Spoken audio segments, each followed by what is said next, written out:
Kain tayo. Ang ulam ko tanghalian, bistik na talong. Yan, bistik na talong yan. Pinirito ka muna si talong. Pagkaprito, naggayat ng sibuyas. Iginisa kayo si sibuyas. Saka ko inilagay ang talong na may toyo. Yung toyo, pinataka ko ng 3 kalamansi para masarap. Huwag ka na mag-aasin. Tapos, ito kape. Hindi ko kayang tigilan ng kape. Kape is life. Sarap talaga kumain. Diba? At naman, may toyo to. Pinataka kayo ng 3 kalamansi bago ko ilagay sa toyo sa talong. Sarap.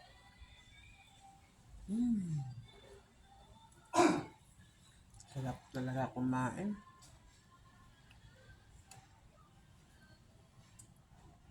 May ang buhay, kaya kainin mo na lahat ng gusto mo. Lalo na kung may sakit ka na. Kainin mo na lahat ng gusto mo, lutuin mo. Enjoy life mo na. Ang buhay mo. Ganun lang yan.